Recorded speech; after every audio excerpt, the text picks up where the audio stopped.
Service in Raleigh, it's Nick Petro with your routine weekly briefing for Central North Carolina. And happy September to everyone. It's the 1st of September.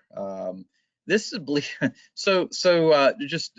I thought people would be interested to know this is what we consider the first day of meteorological fall.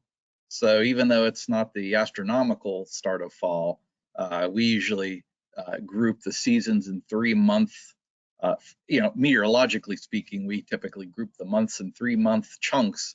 So, September through November, we call that meteorological fall, and then December through February, we call that meteorological winter, and then December through February, and then March through May, yeah, we call that spring, and then of course June through August we call meteorological summer. Yeah, it'll take a few more weeks here before we hit the astronomical fall. But of course, it's a little less humid out there, so it's perhaps feeling a touch more like we're heading toward fall. As I usually like to do, start off with what's going on currently. And here is a look at the conditions here across the U.S. and North America. Let me toss some lines on here, and this will show us the general pattern. This is sort of the, if you will, the pressure pattern. Let me see here. I think I clicked the wrong button here. Oh yeah, that's what I was looking to do here. Bear with me for just a second. Okay, there we go. So those brown lines, as you can see, generally outlines the pattern, the big scale pattern. You can see a line here, and when it dips, that's known as a trough. Here's another trough here, and here's another line and a series of lines well to our north. These lines, when they're closely packed together, that means it's windy. That's where the wind is. And there's a dip, and when we connect these dips, we call that a trough. Here's another trough here. And it should be no surprise that where you see these troughs just out ahead of them, that's where the weather is. So, central southern plains, out in this general region, there's some cloudiness. There's a little dip in here, low pressure, area of low pressure, and actually there's a front connected to it along this cloud line. And that's how we ended up in the nicer dry weather we're having right now. And then up here, this is where all the jet energy is, and the better disturbances, if you will, in the upper levels. And that's why you'll notice, there's more cloudiness in this region, this region, this region. It's up closer to where all the disturbances track. And also, it's generally this jet stream divides the cooler air to the north to the warmer air to the south. So you'll notice north of that jet stream, look at these readings here in the 60s and 50s, versus, south of there, it's in the 70s and 80s.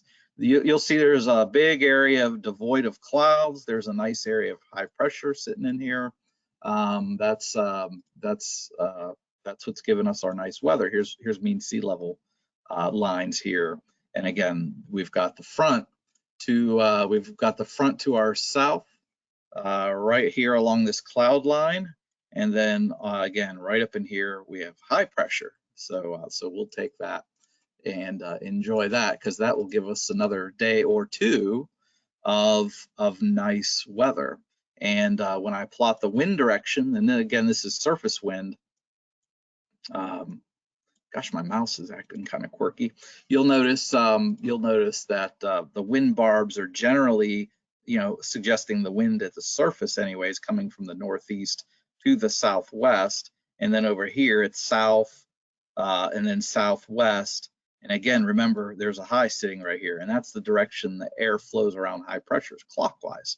Well, what happens is once this high moves out over the water, moves to the east, then this flow, it takes the flow around it with it.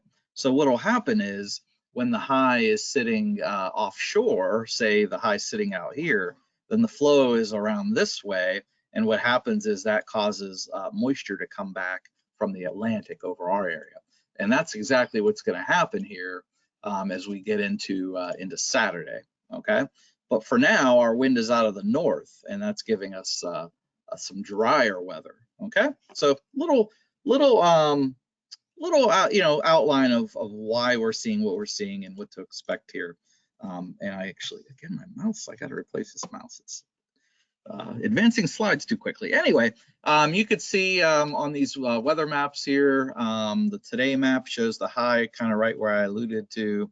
And then by Saturday, look where the high is at. It's off to the east, and that means the flow will turn back around to an onshore direction rather than a northerly, drier direction we're seeing today.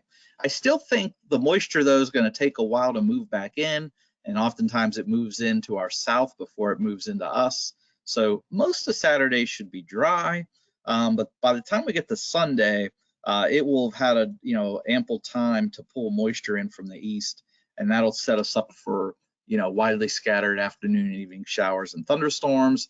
And then look what we've got here early next week. We've got a stationary boundary just to our north, another boundary just to our south. So, there's going to be opportunities here for some rain as we head into the first half of next week. Not a lot of rain. I wouldn't, any rain we get, say Sunday and even into early next week, will be very low. And so I wouldn't, if you got outdoor plans this weekend, certainly won't be a washout. Again, Saturday should be mostly dry. Sunday, again, there could be a few isolated afternoon, evening showers and thunderstorms, not a big deal. So I pretty much alluded to my key points there on the right. The one thing I didn't mention is the temperatures, and it'll be maybe a few degrees above normal. Normally high temps in the mid 80s, so we'll be in the upper 80s, maybe to around 90 in some places, particularly south of Raleigh. Let's see what else. Oh, I wanted to mention that there's going to be an increased threat of rip currents along the beaches. So if you're heading to the beach for this Labor Day holiday, just be careful, with going to the beach, and particularly going into the water, that is. And I'll show you why here in just a minute, so hang on for that. As we go to the rainfall maps, again, I've already alluded to this. You probably figured it would look like this based on what I've said so far, but look at that: dry today, dry tomorrow, dry Saturday, mainly dry Sunday, but the triad over toward just east of Charlotte down toward Fayetteville, could see maybe an isolated shower thunderstorm. Again, not a washout by any sense. And Monday is just widely scattered, not a washout again. So not a whole lot of rain, even though the rain chances will be increasing Sunday into early next week. Still not a whole lot. All right, so obviously the excessive rainfall outlook is devoid of any flash flood concerns, as is our severe weather outlook. No severe weather thunderstorm concerns at this point in time. The tropics. I did wanted to mention, to kind of hit this a little bit harder, because obviously Danielle, which was just named a few moments ago, that's not a problem. Obviously, that's staying out to it's way out there. This guy right here is probably going to do some sort of recurvature. I don't know if it's going to be there, here.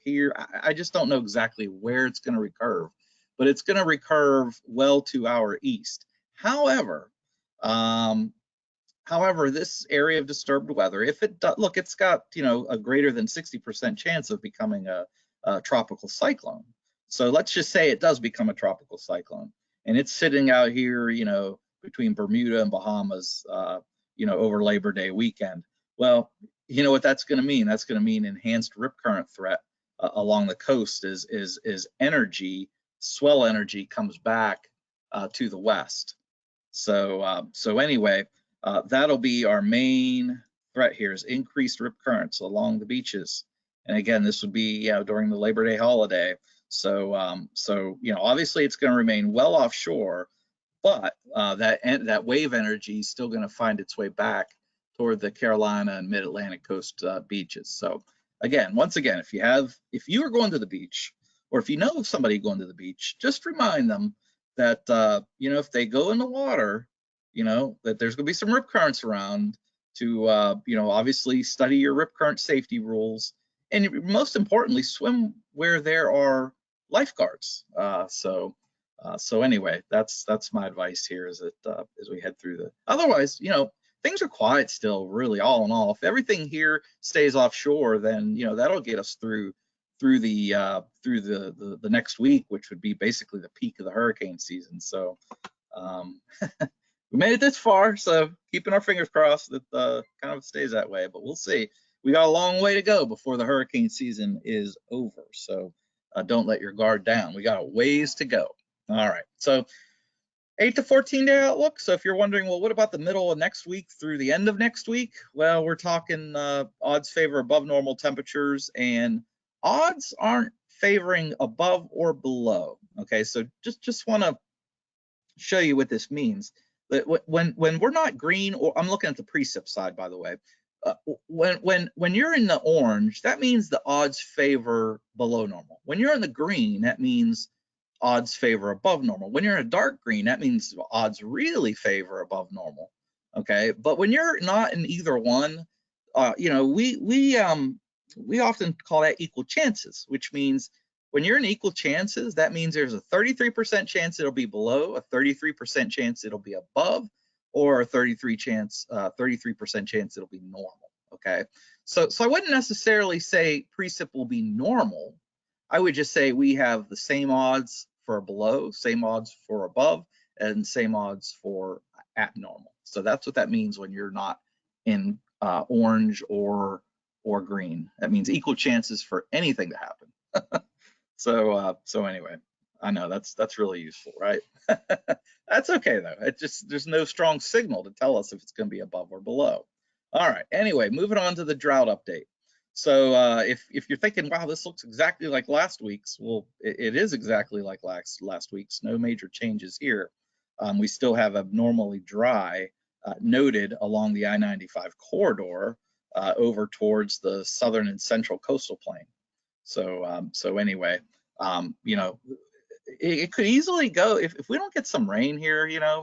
If let's just say, this isn't a prediction, but let's just say for a moment, we don't get as much tropical cyclone activity as we normally get. Okay, I'm not saying that's going to happen, but let's just say that doesn't happen. That happens, then we could easily slip right back into drought if we don't get some rain from a tropical cyclone, because this time of year, a big chunk of our precip, a big chunk of our annual precip even comes from either direct tropical cyclones or indirect when we get leftovers.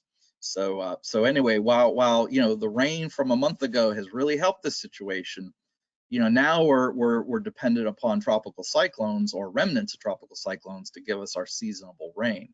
And if that doesn't happen, then we could easily slip back into drought further down the road. Okay. All right, so that's about it for this week's briefing. Overall, nice weather today through Saturday, so definitely enjoy that. And high pressure will move offshore. That turns our flow onshore, brings moisture back in, brings the chances for afternoon and evening showers and thunderstorms back into the picture. And then that'll be the case through early first half of next week. And remember, temperatures in the upper 80s to around 90, so still a little bit above normal.